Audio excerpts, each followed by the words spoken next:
Vou ficar rico hoje. A ganância cega do meu filho ao roubar meu cartão foi um veneno que paralisou meu coração. A dor daquela traição ainda corre nas minhas veias. Meu nome é Valquíria Monteiro, tenho 71 anos. E esta é a história de como ele descobriu, cercado por seguranças, que subestimar as amizades de sua mãe tem um preço alto demais. As palavras saíram da boca do Rodrigo com tanta naturalidade que por um segundo achei que tinha ouvido errado.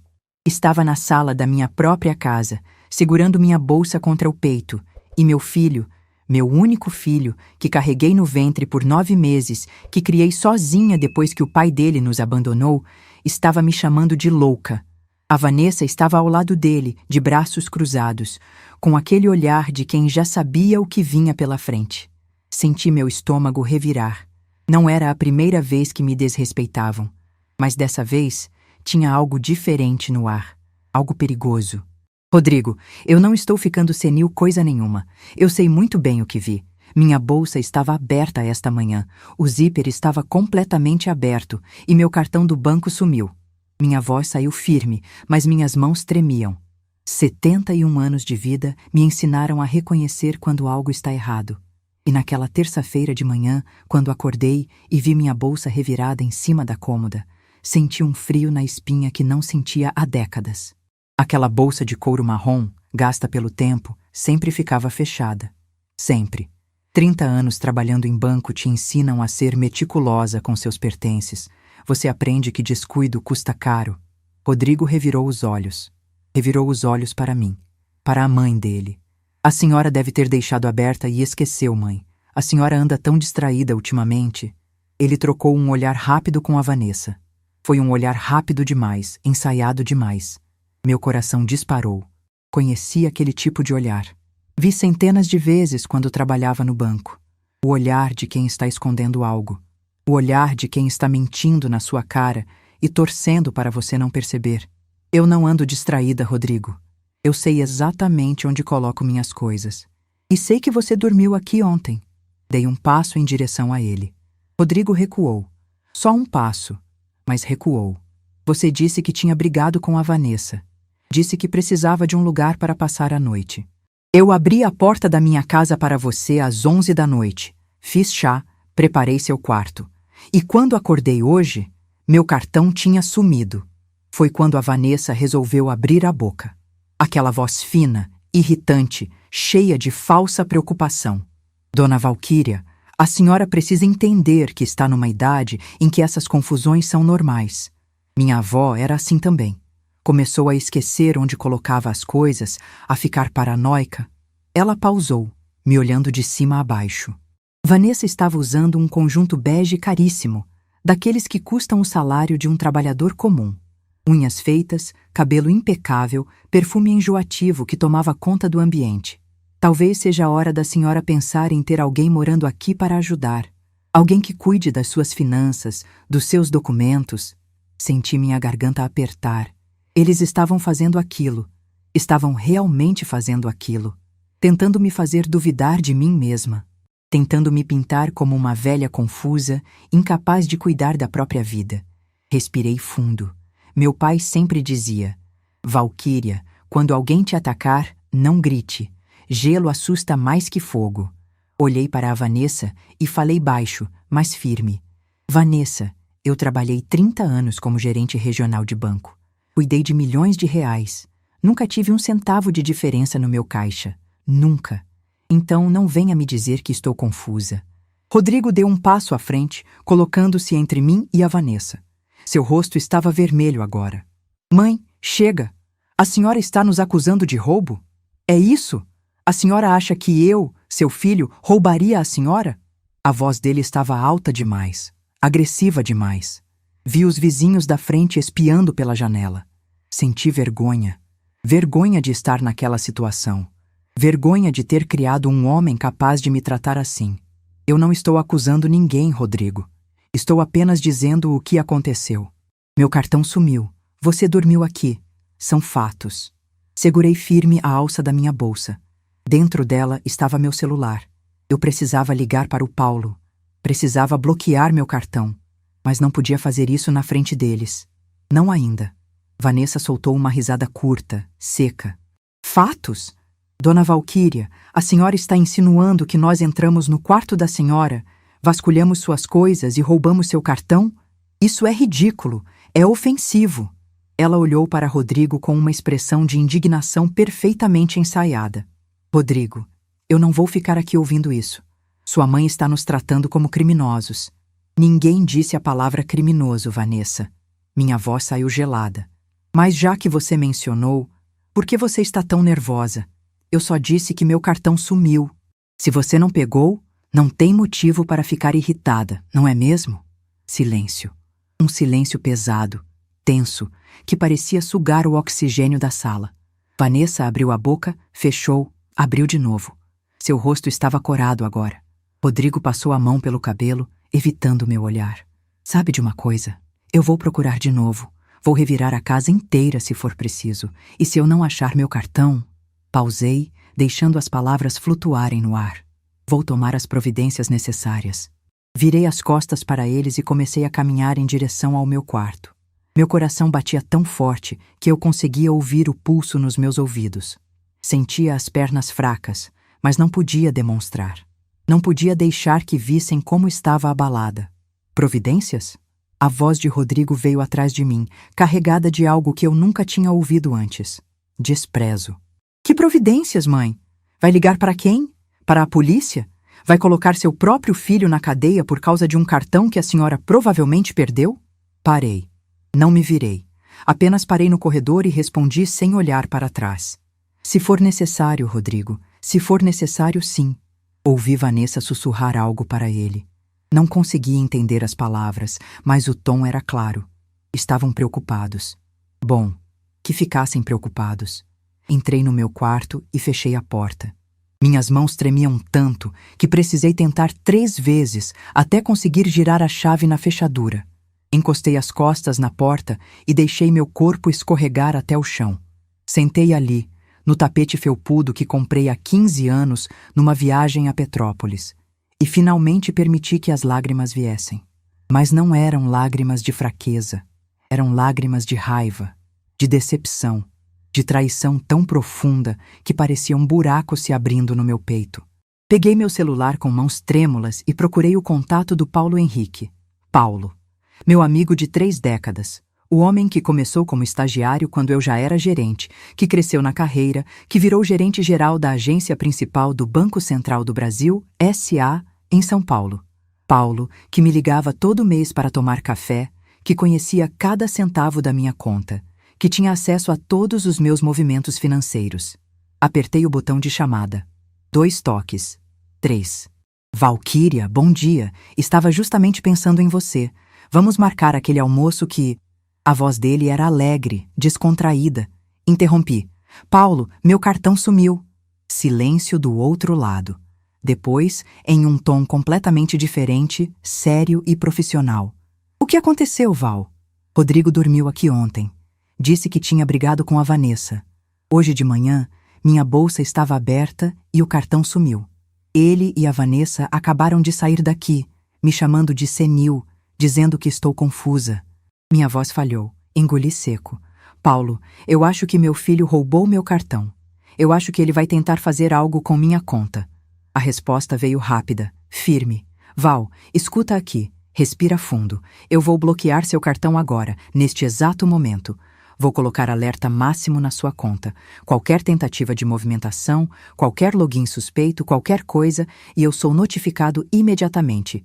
E Val... Ele pausou. Se o Rodrigo aparecer aqui tentando fazer alguma coisa, eu te ligo na mesma hora. Pode confiar em mim. Obrigada, Paulo. Obrigada mesmo. Desliguei e fiquei ali sentada no chão, abraçando meus joelhos. Ouvi a porta da frente bater. Eles tinham ido embora. Levantei e fui até a janela. Vi o carro do Rodrigo, um sedã preto que eu ajudei a pagar há 2 anos, saindo do estacionamento. Vanessa estava no banco do passageiro, gesticulando, claramente irritada. Rodrigo acelerou forte demais na saída. As pessoas na calçada precisaram se afastar. Voltei para a sala. Tudo parecia normal, mas ao mesmo tempo, tudo parecia diferente. Minha casa, meu refúgio, tinha sido invadida. Minha confiança, minha relação com meu único filho tinha sido destruída em uma manhã de terça-feira comum. Fui até a cozinha e fiz chá. Chá de camomila, que minha mãe sempre fazia quando eu estava nervosa. Sentei à mesa da cozinha, aquela mesa de madeira maciça que comprei quando me aposentei, e fiquei olhando para o vapor subindo da xícara. Foi então que meu celular tocou. Olhei para a tela. Paulo. Meu estômago se contraiu. Atendi. Oi, Paulo. A voz dele estava estranha, controlada, tensa. Val, ele está aqui. Meu coração parou. Como assim? Rodrigo, ele está aqui no banco. Agora. Neste exato momento. Ele apresentou seu cartão na recepção há 5 minutos. Disse que você está doente em casa e que autorizou ele a fazer uma transferência urgente em seu nome. Senti o sangue gelar nas minhas veias. Levantei tão rápido que a cadeira tombou para trás. Quanto, Paulo? Quanto ele está tentando transferir? A pausa do outro lado pareceu durar uma eternidade. 890 mil reais, Val. Ele está tentando transferir todo o seu dinheiro para uma conta no nome da Vanessa Cardoso Monteiro. O chão pareceu se abrir embaixo dos meus pés. 890 mil reais. Toda a minha vida. Toda a minha segurança. 40 anos de trabalho, de economia, de sacrifício. 40 anos criando meu filho sozinha, pagando escola particular, pagando faculdade, comprando carro, ajudando com entrada de apartamento. 40 anos para que ele, em uma manhã, tentasse me deixar sem nada. Paulo. Minha voz era um sussurro rouco. Você consegue segurar ele aí? Já segurei. Ele está numa sala de atendimento executivo. 2 seguranças estão posicionados discretamente na porta. Eu disse para a atendente que precisa de autorização presencial sua para movimentações acima de 100 mil reais. Ele está ficando nervoso, ficando impaciente. Val, o que você quer que eu faça? Fechei os olhos. Respirei fundo 3 vezes. Quando abri os olhos de novo, algo tinha mudado dentro de mim. A dor ainda estava lá. A decepção ainda estava lá. Mas agora tinha outra coisa também. Algo frio, algo duro. Algo que eu reconheci da época em que era gerente e precisava lidar com fraudes, com golpistas, com pessoas que tentavam enganar o banco. Chama a polícia, Paulo, e me segura ele aí. Estou indo agora. Antes de eu contar o que aconteceu naquele banco, preciso te perguntar uma coisa. Se fosse seu filho tentando roubar todo o seu dinheiro, você teria coragem de chamar a polícia? Me conta aqui nos comentários. Agora deixa eu te contar o que eu vi quando entrei naquela sala. Cheguei ao banco 23 minutos depois. Nunca dirigi tão rápido na vida. Meu carro, um Honda Civic 2015 prata que sempre mantive impecável, zunindo pelas ruas do Jardim Paulista, cortando entre os táxis e os ônibus, subindo na calçada para entrar no estacionamento do banco. Deixei o carro torto mesmo, meio em cima da vaga de deficiente. Não me importava. Nada mais importava naquele momento, além de olhar nos olhos do meu filho e entender como chegamos ali. Empurrei a porta giratória de vidro e entrei na agência. O ar-condicionado gelado bateu no meu rosto suado. O cheiro característico de banco, papel, tinta de impressora, café velho da máquina do canto, me atingiu com força. Quantas vezes entrei em agências assim? Quantas vezes fui a pessoa do outro lado do balcão, resolvendo problemas, impedindo fraudes, protegendo o dinheiro dos clientes. E agora estava ali para proteger meu próprio dinheiro, do meu próprio filho. Paulo me viu imediatamente. Estava perto dos caixas executivos, de terno cinza impecável, os óculos de grau refletindo a luz fria das lâmpadas fluorescentes. Quando nossos olhares se cruzaram, vi algo nos olhos dele que me partiu ainda mais. Pena. Paulo estava com pena de mim. Caminhei até ele com as pernas tremendo. Onde? Foi tudo que consegui dizer. Ele apontou com a cabeça para uma porta de vidro fosco no fundo da agência. Sala 3. 2 seguranças na porta. Uma atendente dentro com ele tentando acalmá-lo. Ele está alterado. Andei em direção à sala. Cada passo parecia pesar 1 tonelada. Conseguia ver a silhueta do Rodrigo através do vidro fosco. Ele estava de pé, andando de um lado para o outro, gesticulando, claramente irritado. Minha mão tocou a maçaneta fria. Respirei fundo. Girei, empurrei. A porta se abriu e o som invadiu meus ouvidos.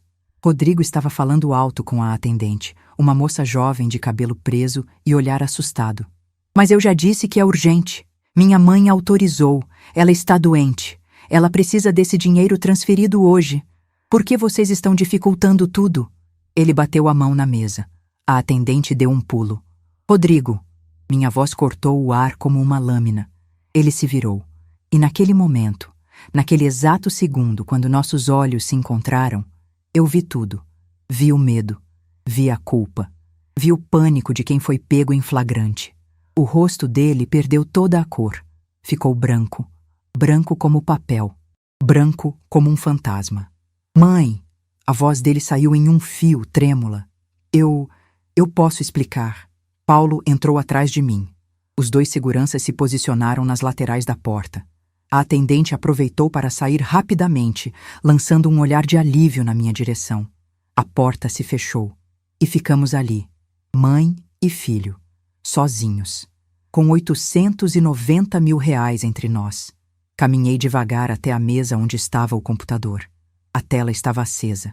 Um formulário de transferência eletrônica. Meus olhos escanearam as informações. Conta de origem, 02345, Valquíria Monteiro. Conta de destino, 1987-3, Vanessa Cardoso Monteiro. Valor, 890 mil reais. Observação, transferência autorizada pela titular. Senti minhas pernas bambearem. Segurei na borda da mesa. Explicar o quê, Rodrigo?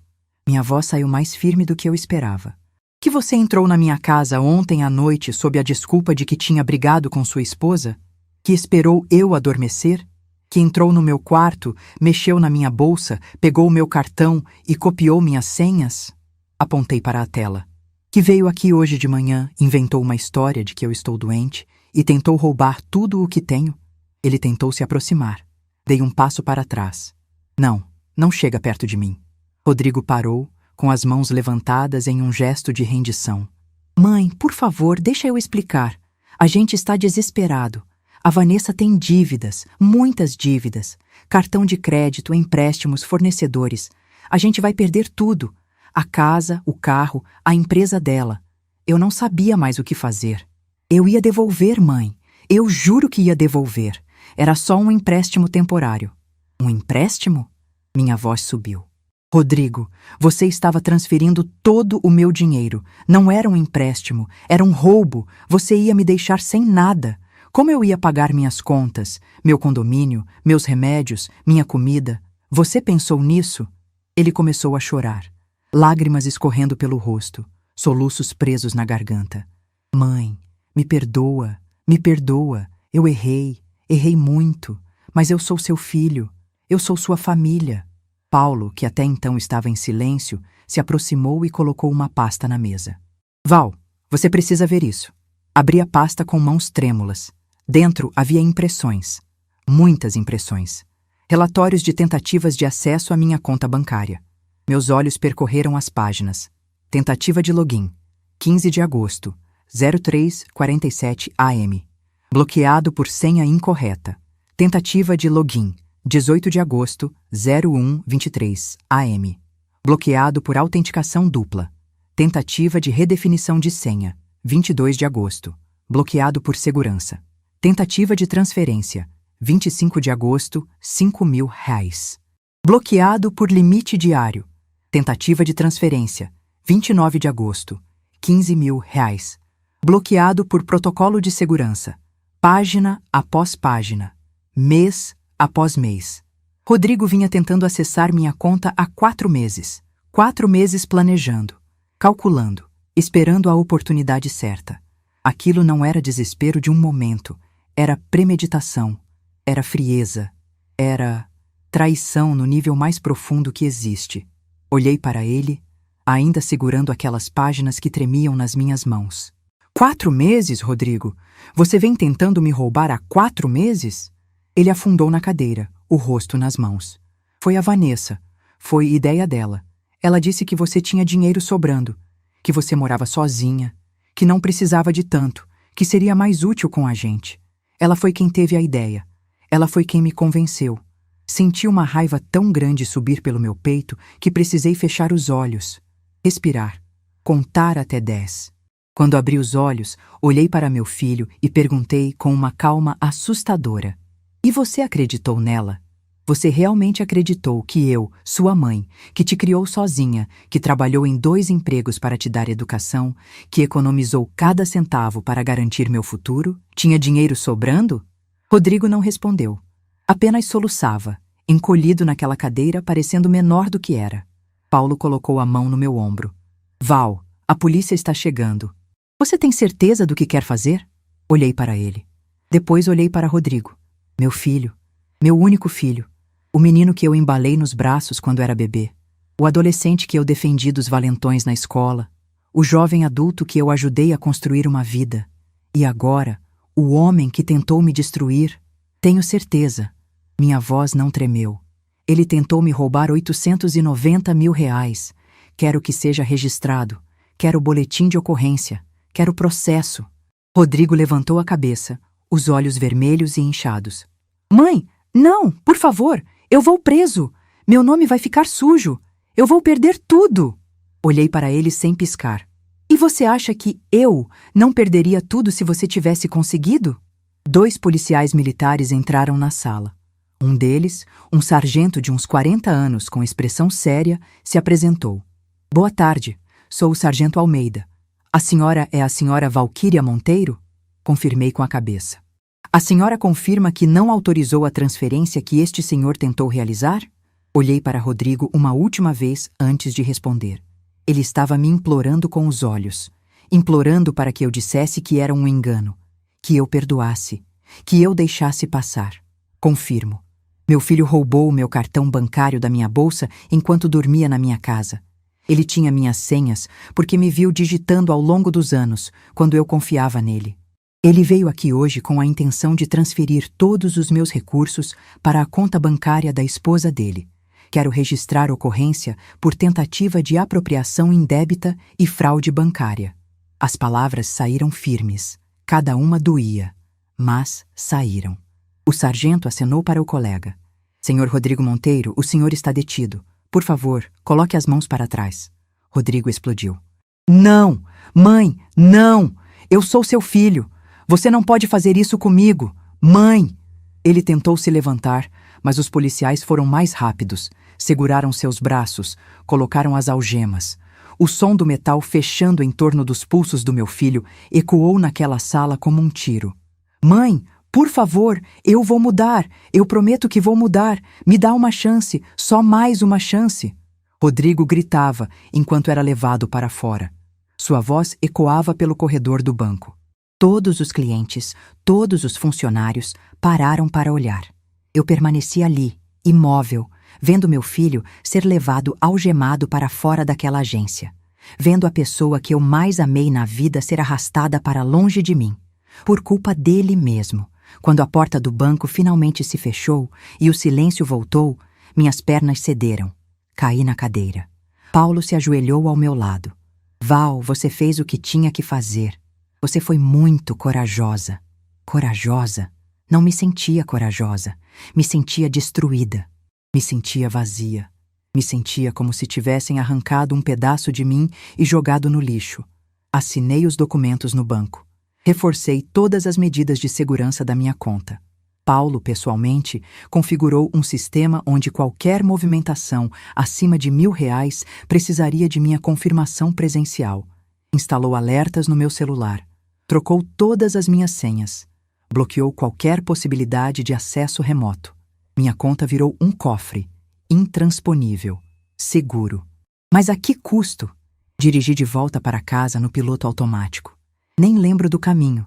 Só lembro de estacionar na garagem do prédio e ficar ali sentada dentro do carro por 40 minutos. Apenas sentada, olhando para o volante, ouvindo o motor esfriar, ouvindo os tiques do metal contraindo. Quando finalmente subi para o apartamento, a casa estava exatamente como eu tinha deixado, mas parecia diferente. Parecia violada. Fui até o quarto do Rodrigo. O quarto que mantinha arrumado para quando ele viesse visitar. A cama com lençóis limpos, as toalhas dobradas, os travesseiros fofos. Olhei para aquela cama e me lembrei da noite anterior. Rodrigo chegando com uma mala pequena, dizendo que tinha brigado com a Vanessa. Eu nem questionei. Apenas abracei meu filho e disse que ele sempre teria um lugar na minha casa. Sempre. Aquela palavra agora soava como uma piada cruel. Sentei na cama dele. Peguei o travesseiro. Senti o cheiro. Ainda tinha o perfume dele. Aquele perfume caro que a Vanessa tinha dado de presente no aniversário dele. E foi aí que finalmente desabei. Chorei. Chorei como não chorava há anos. Chorei pela perda, pela traição, pela solidão que me engoliu inteira naquele momento. Chorei porque havia acabado de entregar meu próprio filho para a polícia. Chorei porque não via outra saída. Chorei porque a vida é injusta. Injusta demais. Os dias que se seguiram foram um borrão. Rodrigo ficou detido na delegacia. Conseguiu falar comigo por telefone no segundo dia. Eu atendi. Não sei por que atendi. Talvez porque ainda tinha esperança de ouvir um pedido de desculpas sincero. Mas o que ouvi foi: Mãe, a Vanessa disse que vai pedir divórcio. Ela disse que não quer um marido com ficha na polícia. Mãe, eu vou perder tudo. Você precisa retirar a queixa. Por favor, faz isso por mim. Fazer isso por você? Minha voz saiu gelada. Rodrigo, você tentou me roubar. Tentou me deixar sem nada. E agora quer que eu retire a queixa para que sua vida não seja prejudicada? E a minha vida? Você pensou na minha vida quando planejou isso?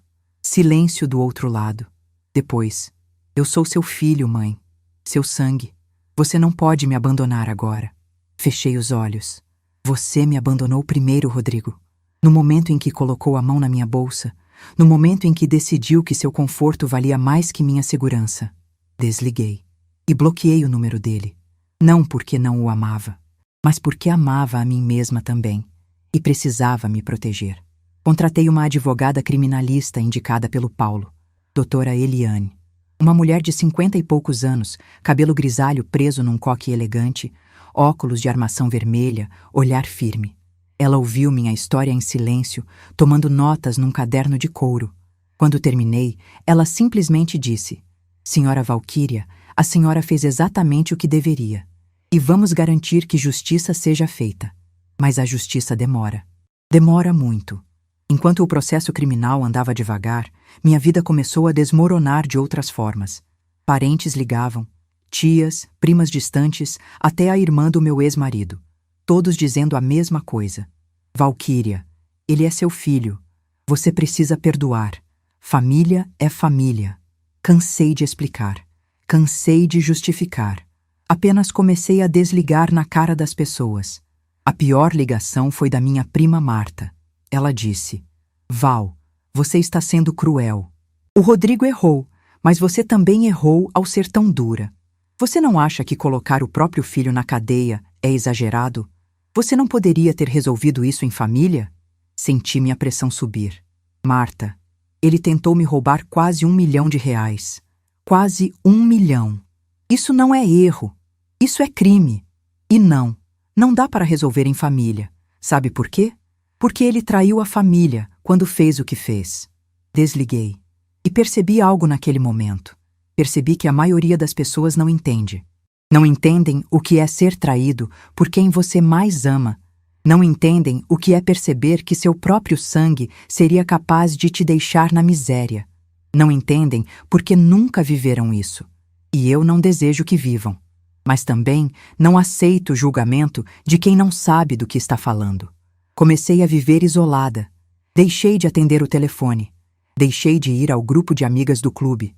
Deixei de participar das reuniões da igreja. Ficava em casa, sozinha, remoendo tudo. Passava horas sentada na varanda, olhando para o movimento da rua, vendo pessoas indo e vindo, vivendo suas vidas normais. E me perguntava: como chegamos aqui? Como uma família que já foi feliz chegou a esse ponto? Foi numa dessas tardes, sentada na varanda com uma xícara de café frio nas mãos, que meu celular vibrou. Era uma mensagem do Paulo. Val, você precisa ver isso. Liga para mim quando puder. Liguei imediatamente. A voz dele estava estranha. Val, um investigador particular me procurou. Ele disse que está trabalhando no caso do Rodrigo e descobriu algumas coisas. Você autorizou alguma investigação? Franzi a testa. Não. Por quê? Porque a doutora Eliane contratou. E você não vai acreditar no que ele descobriu. A doutora Eliane me ligou no dia seguinte, pedindo para eu ir ao escritório dela. Senhora Valquíria, preciso que a senhora venha aqui. Temos informações importantes sobre o caso. Informações que mudam completamente o cenário. Peguei um táxi porque minhas mãos ainda tremiam demais para dirigir. O escritório da doutora Eliane ficava num prédio comercial elegante na Avenida Paulista. Vidros espelhados, portaria com detector de metais, elevadores rápidos e silenciosos. O tipo de lugar que transmite seriedade. A sala dela era toda decorada em tons de cinza e branco, minimalista, profissional. Ela me recebeu com um aperto de mão firme e me ofereceu café. Aceitei. Sentei numa poltrona de couro confortável, enquanto ela organizava papéis sobre a mesa. Senhora Valquíria, contratei um investigador particular, o Mário Costa. Ele é especializado em crimes financeiros e fraudes familiares. Pedi para ele fazer uma investigação completa sobre as finanças do Rodrigo e da Vanessa. E o que ele descobriu? Ela pausou, me olhando por cima dos óculos. É pior do que imaginávamos. Senti meu estômago se revirar. Pior como? A doutora Eliane abriu uma pasta grossa e começou a tirar documentos. Primeiro, Vanessa tem dívidas de R$347 mil. Não, deixa eu reformular. Ela tinha dívidas de R$347 mil em agosto deste ano. Agora as dívidas subiram para R$382 mil porque ela continua gastando. Meus olhos arregalaram. R$382 mil? De dívida? Como? A advogada passou os documentos para mim. Eram extratos de cartão de crédito. Página após página. Compras. Lojas de roupa caríssimas. Spas. Restaurantes. Viagens. Ela tem 5 cartões de crédito no limite máximo, todos com juros altíssimos. Além disso, ela pegou 3 empréstimos pessoais, um no nome dela e 2 no nome do Rodrigo. O casal deve também para fornecedores da empresa de personal stylist dela. Mais 63 mil em cheques pré-datados. Minha cabeça rodava tentando processar aquela informação. Mas tem mais. A doutora Eliane puxou outro maço de papéis. O Rodrigo também está com o nome sujo. Ele tem dívidas de corretagem, processos de clientes insatisfeitos. Ele vendeu 2 imóveis que tinham problemas de documentação e os compradores estão processando. São mais R$220 mil em processos. Fiz as contas mentalmente. Mais de R$600 mil de dívidas.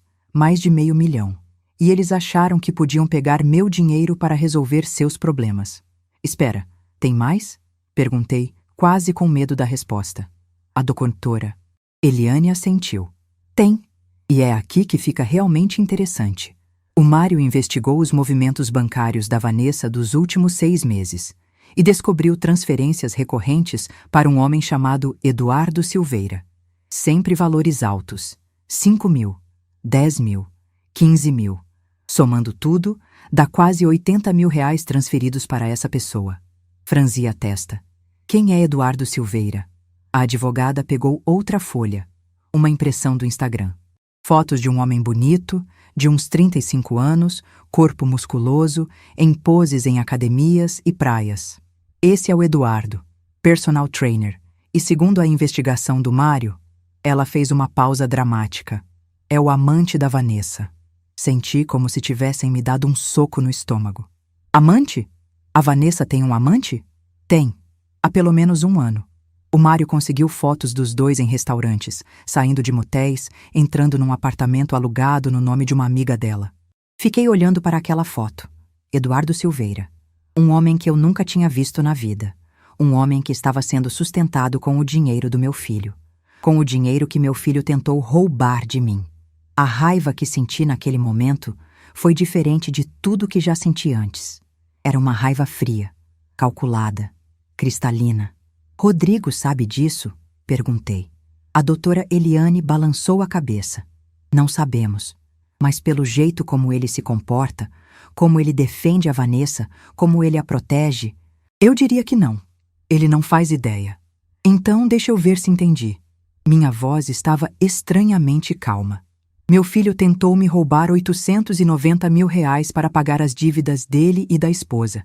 Mas uma parte considerável dessas dívidas foi criada porque a esposa dele está sustentando um amante. E meu filho não sabe de nada disso. A doutora Eliane confirmou com a cabeça. Basicamente sim.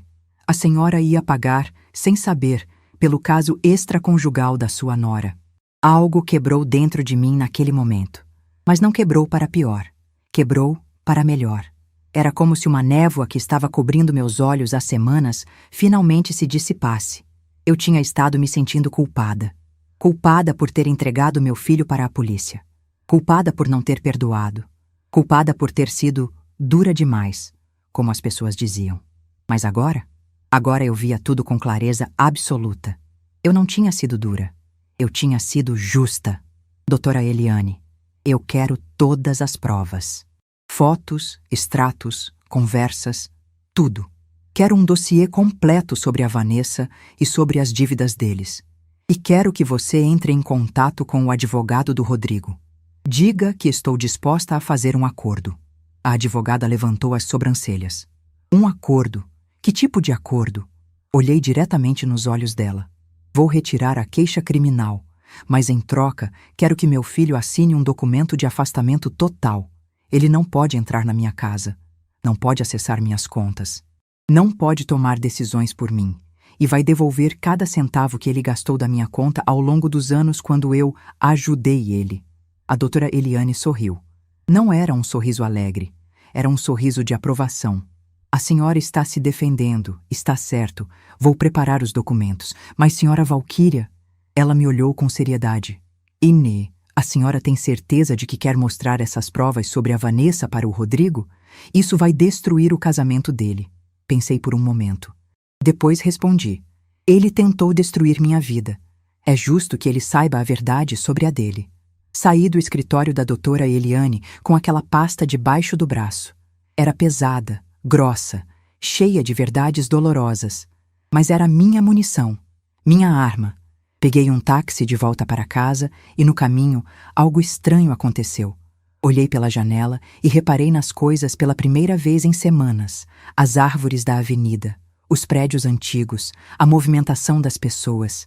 A cidade continuava viva, continuava girando. E eu também precisava continuar. Quando cheguei em casa, não fui direto deitar como vinha fazendo. Fui até o banheiro, olhei para mim mesma no espelho. Meu rosto estava mais magro. Olheiras profundas, cabelos grisalhos despenteados. Eu tinha envelhecido 10 anos em 3 semanas, mas meus olhos tinham algo diferente agora. Não era mais a dor dilacerante, era determinação. Abri o chuveiro, água quente.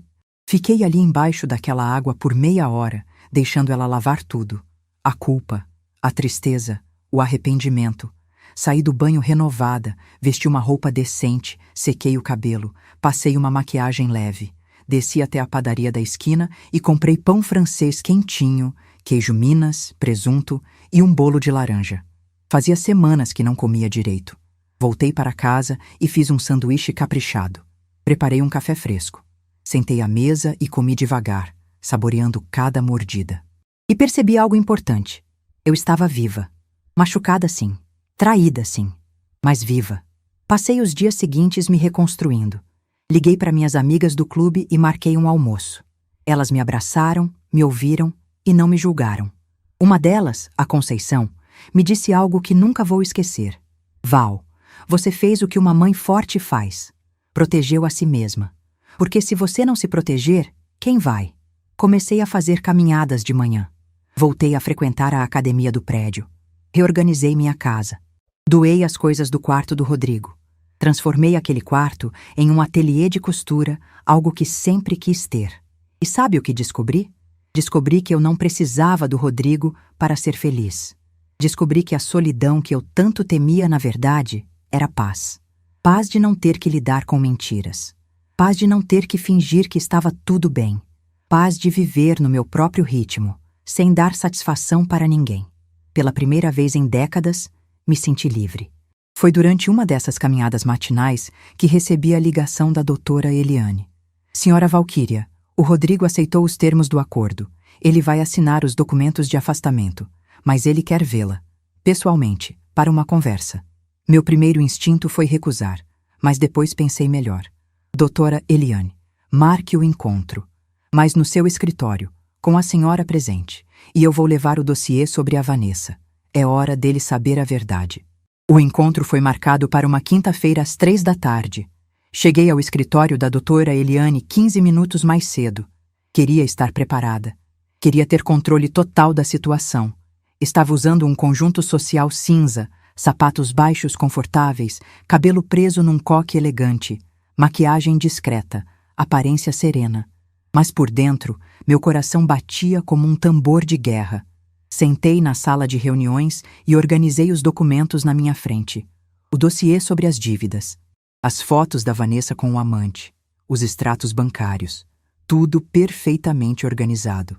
Rodrigo chegou pontualmente às 3 horas. Ouvi a voz dele na recepção, aquela voz que eu conhecia tão bem, a voz que me chamava de mãe, a voz que um dia disse, "Eu te amo", e que depois disse, "Você tem dinheiro sobrando". A porta se abriu e ele entrou. Nossos olhos se encontraram. Ele estava mais magro, barba por fazer, olheiras profundas, roupas amarrotadas. O Rodrigo bem cuidado, sempre impecável, tinha desaparecido. No lugar dele estava um homem destruído. "Oi, mãe." A voz dele saiu fraca, quase um sussurro. Não respondi. Apenas apontei para a cadeira do outro lado da mesa. Ele sentou. A doutora Eliane se posicionou ao meu lado, em pé, com os braços cruzados. O silêncio na sala era ensurdecedor.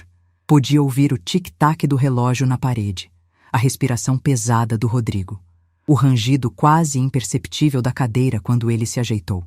Finalmente, ele quebrou o silêncio. "Eu não sei o que dizer. Eu estraguei tudo. Eu sei disso. Eu só queria que você soubesse que me arrependo. De verdade." "Você se arrepende de ter tentado?" Minha voz saiu gelada. "Ou se arrepende de ter sido pego?" Rodrigo levantou a cabeça. Seus olhos estavam vermelhos. "Eu me arrependo de tudo, mãe. De ter escutado a Vanessa. De ter pensado que era a solução. De ter traído sua confiança. Eu estava desesperado e fiz a pior escolha possível. Mas eu juro que nunca quis te machucar." Empurrei a primeira pasta na direção dele. "Abre." Ele hesitou. "O que é isso?" "Abre e você vai ver." Rodrigo abriu a pasta com mãos trêmulas. Seus olhos começaram a escanear os documentos. As faturas de cartão de crédito da Vanessa, os empréstimos, os cheques, os processos contra ele. Vi a expressão dele mudando. Confusão. Depois choque. Depois algo que parecia náusea. R$ 382.000. Ele sussurrou. "Mãe, eu não sabia que era tanto. A Vanessa me disse que eram umas dívidas pequenas. Ela disse que eram uns 50, 60 mil, no máximo." Ela mentiu. Minha voz estava firme. Mentiu sobre quanto devia. Mentiu sobre como gastou. Mentiu sobre tudo. Peguei a segunda pasta. A mais pesada. A mais dolorosa. "E tem mais." Coloquei a pasta na frente dele. Rodrigo olhou para mim com medo nos olhos. "Mãe, o que mais tem?" "Abre." Ele abriu. E o mundo dele desabou. As fotos estavam todas ali. Vanessa e Eduardo saindo de um motel. Vanessa e Eduardo de mãos dadas num restaurante. Vanessa e Eduardo entrando num apartamento. Fotos com data e hora. Impossíveis de negar. O rosto do Rodrigo perdeu toda a cor. Ele começou a tremer. Não. Isso não pode ser verdade. Ela não faria isso comigo. Peguei outra folha. Os extratos bancários. R$ 80.000, Rodrigo. Ela transferiu R$ 80.000 para esse homem nos últimos meses. 80.000 que você ajudou a pagar. 80.000 que você tentou roubar de mim para pagar. Cada palavra era uma estaca sendo cravada. Rodrigo começou a chorar. Não era um choro contido. Era um choro convulsivo, desesperado. Tudo foi mentira? Ela me usou? Ela me fez fazer aquilo com você por causa de um amante? Sua voz saía entrecortada entre os soluços. Não senti pena. Não naquele momento. Sim, Rodrigo. Ela te usou. E você deixou. Você escolheu acreditar nela em vez de confiar em mim. Sua mãe. A pessoa que nunca, em 71 anos, te deu motivo para duvidar. Ele afundou na cadeira, as mãos cobrindo o rosto. O choro ecoava pela sala. A doutora Eliane colocou um documento na mesa. Senhor Rodrigo, este é o termo de acordo. Sua mãe concorda em retirar a queixa criminal em troca de você assinar este documento. Leia com atenção. Rodrigo, ainda chorando, pegou o papel com mãos trêmulas. Seus olhos percorreram as linhas. Afastamento total. Proibição de entrar na residência. Proibição de contato, exceto por meios formais através de advogados. Devolução de todas as quantias recebidas como ajuda nos últimos 5 anos. Ele me olhou. Mãe, isso é me tirar completamente da sua vida. Minha voz não tremeu. Porque você tentou me tirar completamente da minha segurança. Me tirar da minha paz, me deixar sem nada. Então sim, Rodrigo, estou te tirando da minha vida. Pelo menos até você provar que mudou. Se é que isso é possível. Ele balançou a cabeça, desesperado. Mas eu sou seu filho. Eu sou a única família que você tem. Você vai ficar sozinha. Olhei diretamente nos olhos dele. Eu já estava sozinha, Rodrigo. Quando você entrou no meu quarto e roubou meu cartão, eu já estava sozinha. A diferença é que agora eu sei disso. Rodrigo olhou para o documento por longos minutos. Depois pegou a caneta que a doutora Eliane ofereceu. Suas mãos tremiam tanto que a assinatura saiu torta. Mas saiu. Ele assinou. 3 vias. A doutora Eliane recolheu os documentos, carimbou e guardou. Pronto. O acordo está firmado. Senhor Rodrigo, a partir deste momento, qualquer tentativa de contato não autorizado com a senhora Valquíria será considerada violação deste acordo e pode resultar em novas ações legais. Rodrigo se levantou cambaleando. Olhou para mim uma última vez. Mãe, eu vou me afastar. Vou respeitar o acordo. Mas eu preciso que você saiba que eu te amo. Sempre amei. E sempre vou amar. Mesmo que você nunca me perdoe. Engoli seco. Aquelas palavras doíam. Doíam mais do que eu imaginava que seria possível. Mas mantive minha expressão firme. Se você me amasse de verdade, Rodrigo, nunca teria feito o que fez. Amor verdadeiro não rouba. Não trai, não destrói. Ele saiu da sala.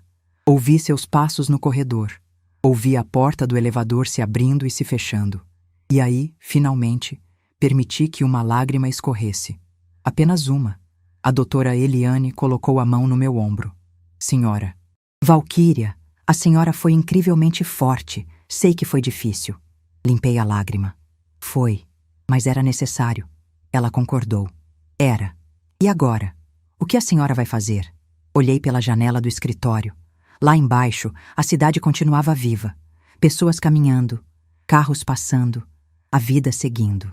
Agora, olhei para a doutora Eliane e pela primeira vez em semanas, sorri. Agora eu vou viver. Sem medo, sem culpa, sem peso nas costas. Vou viver a vida que merece ser vivida.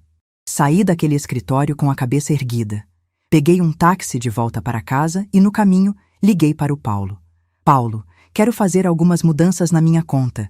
Quero investir melhor, fazer esse dinheiro render mais.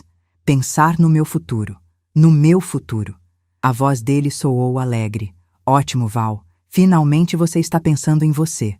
Vamos marcar um almoço essa semana e planejar tudo direitinho. Quando cheguei em casa, a primeira coisa que fiz foi abrir todas as janelas. Deixar o ar fresco entrar. Troquei as cortinas pesadas por cortinas leves que deixavam o sol entrar. Doei a maior parte dos móveis velhos e comprei coisas novas, modernas, alegres. Transformei minha casa e, no processo, transformei a mim mesma. 3 dias depois, recebi uma mensagem de um número desconhecido. Era Vanessa. Dona Valquíria, precisamos conversar. O Rodrigo me mostrou as fotos. Preciso explicar. Não foi nada daquilo que parece. Bloqueei o número sem responder. Não devia satisfação para ela. Não devia satisfação para ninguém. Vanessa pediu divórcio 1 semana depois. Rodrigo ficou sozinho. Perdeu a casa porque não conseguiu pagar as parcelas sem a ajuda que esperava ter do meu dinheiro. Foi morar num apartamento minúsculo alugado. Perdeu metade dos clientes da corretora porque a notícia do que ele tentou fazer se espalhou. Afinal, quem confiaria numa pessoa que tentou roubar a própria mãe? Algumas pessoas me ligaram dizendo que eu deveria ajudá-lo, que ele estava passando dificuldades, que estava morando num lugar horrível, que estava comendo mal. Minha resposta era sempre a mesma. Ele criou essa situação. Ele precisa aprender a resolver sozinho. E era verdade. Rodrigo precisava cair. Precisava bater no fundo do poço. Para talvez, quem sabe, um dia, conseguir se reerguer como uma pessoa melhor. 3 anos se passaram desde aquele dia no escritório da doutora Eliane. 3 anos desde que assinamos aquele acordo. 3 anos desde que vi meu filho pela última vez pessoalmente. E sabe o que aconteceu nesses 3 anos? Eu vivi. Vivi de verdade. Pela primeira vez em décadas, vivi para mim. O Rodrigo cumpriu o acordo. Nunca tentou entrar em contato direto, mas ele escreve cartas. Toda semana chega uma carta, às vezes 2. Ele conta como está a vida dele, que largou a corretora e agora trabalha como vendedor numa loja de móveis, que mora num apartamento pequeno mas honesto, que está fazendo terapia, que entendeu os erros, que quer, um dia, se eu permitir, ter uma chance de reconstruir nossa relação. Leio todas as cartas e guardo numa caixa no armário. Mas não respondo. Ainda não. Talvez nunca. O tempo dirá. Vanessa se casou de novo. 6 meses depois do divórcio, já estava com um empresário de 60 anos, dono de uma rede de concessionárias. Vi no jornal social. Ela está morando numa mansão em Alphaville agora. Cabelo sempre impecável, roupas caríssimas, vida de luxo. Mas será que ela é feliz? Não sei. E, sinceramente, não me importo. Ela fez as escolhas dela. Que viva com as consequências. Quanto a mim, minha vida mudou completamente. Primeiro, investi meu dinheiro melhor. Paulo me ajudou a diversificar. Comprei alguns imóveis pequenos para alugar. Investi em fundos. Meu dinheiro agora rende quase o dobro do que rendia antes. Segundo, viajei. Ah, como viajei! Fui para o Nordeste, conheci praias maravilhosas. Fui para o Sul, visitei as serras. Fui até para Buenos Aires, uma viagem que sempre sonhei fazer. E em todas essas viagens, descobri uma coisa. O mundo é grande demais para ficar presa em mágoas. Conheci pessoas incríveis. Fiz novas amisas. Entrei para um grupo de leitura. Comecei aulas de pintura em aquarela. Adotei uma gata, a Melissa, que é minha companheira silenciosa nas noites tranquilas. Minha casa agora é cheia de luz, de cores, de vida. Não parece mais aquele lugar pesado onde fui traída. Parece um refúgio. Um santuário. Algumas pessoas da família ainda me criticam. Ainda dizem que fui dura demais, que deveria perdoar, que família é sagrada. Minha resposta continua a mesma. Dignidade também é sagrada. E eu escolhi proteger a minha. Tem gente que entende. Tem gente que não entende. E tudo bem. Não preciso da aprovação de ninguém para viver minha vida. Paulo continua sendo meu melhor amigo. A gente almoça toda semana. Ele me conta das confusões no banco, dos clientes malucos, das tentativas de fraude que ele impede. E eu conto das minhas aventuras, das minhas viagens, dos meus planos futuros. Certo dia ele me disse: Val, você está radiante. Parece 10 anos mais jovem. E era verdade. Olhei no espelho e me vi realmente feliz pela primeira vez em muito tempo. Minha rotina agora é simples, mas preenchida. Acordo cedo, faço caminhada, tomo um café da manhã caprichado, passo as manhãs lendo ou pintando. À tarde, saio com amigas ou visito museus. À noite, assisto minhas séries favoritas com a Melissa no colo. Fins de semana, viajo para o litoral ou para o interior. É uma vida tranquila. Uma vida sem sobressaltos, uma vida sem traições. Meu dinheiro continua intocado, crescendo silenciosamente nas aplicações. 890 mil se transformaram em mais de 1.200.000 com os rendimentos desses 3 anos. Tenho segurança para o resto da vida. Posso pagar qualquer emergência médica. Posso ajudar quem eu escolher ajudar. Posso viver com dignidade até meu último dia. E isso não tem preço. Quanto ao Rodrigo, às vezes penso nele. Às vezes acordo no meio da noite e me pergunto se fiz a coisa certa, se fui dura demais, se deveria dar uma chance. Mas aí lembro daquela manhã de terça-feira. Lembro da minha bolsa aberta. Lembro do olhar dele quando foi pego no banco. Lembro das tentativas de acesso à minha conta ao longo de meses. E a resposta fica clara. Fiz o que precisava ser feito.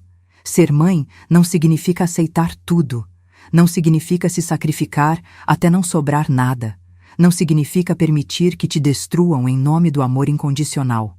Amor verdadeiro, amor saudável, tem limites, tem respeito, tem reciprocidade. E quando esses elementos desaparecem, o que resta não é amor.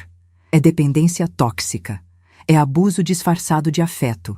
Hoje, aos 74 anos, posso dizer com absoluta certeza: minha paz vale mais do que qualquer culpa que tentem me fazer sentir. Minha dignidade vale mais do que qualquer julgamento alheio. Minha segurança vale mais do que qualquer pressão familiar. Escolhi a mim mesma. E não me arrependo. Às vezes olho para aquela caixa de cartas no armário. 156 cartas do Rodrigo.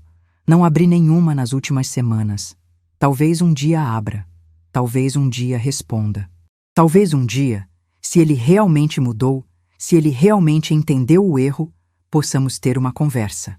Mas será no meu tempo, nas minhas condições.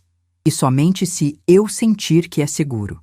Porque aprendi uma lição que deveria ser ensinada para todas as mulheres, especialmente para as mães. Você não é obrigada a se colocar em risco para provar amor. Você não é obrigada a aceitar abuso para manter uma família unida. Você não é obrigada a perdoar quem te machucou profundamente só porque é a coisa certa a fazer. A coisa certa a fazer é se proteger, é valorizar sua própria vida, é escolher sua paz. Hoje, enquanto escrevo essas linhas finais, estou sentada na varanda do meu apartamento com uma xícara de chá de hortelã na mão, a Melissa ronronando ao meu lado e o sol da tarde iluminando meu rosto. Olho para a cidade lá embaixo, para as pessoas vivendo suas vidas, e sinto gratidão. Gratidão por ter tido forças para fazer o que fiz. Gratidão por ter escolhido a mim mesma. Gratidão por estar viva, inteira e em paz. Se tem alguém ouvindo essa história que está passando por algo parecido, deixa eu te dizer uma coisa. Não tenha medo de se proteger. Não tenha medo de colocar limites, mesmo que seja com quem você ama. Não tenha medo de escolher sua dignidade acima de tudo. Porque no final, quando todos os julgamentos cessarem, quando todas as opiniões se calarem, você terá que olhar no espelho e conviver com suas escolhas. E é muito melhor viver em paz consigo mesma do que viver em guerra tentando agradar todo mundo. Minha história não termina com reconciliação familiar feliz. Não termina com abraços e perdão incondicional.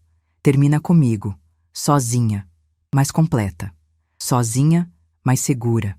Sozinha, mas em paz. E isso, meus queridos, isso é vitória. Vitória de quem entendeu que amar os outros nunca deve significar parar de amar a si mesma. Minha mensagem final para você: proteger seu futuro não é egoísmo. É o ato mais corajoso de amor próprio que você pode ter. Nunca permita que te façam sentir culpa por escolher sua própria dignidade. Se essa história tocou seu coração, deixe seu comentário contando o que você faria no meu lugar. E se você conhece alguém que precisa ouvir isso, compartilhe. Inscreva-se no canal para mais histórias de superação e não perca a próxima história incrível que está começando agora na sua tela. Um abraço e até breve.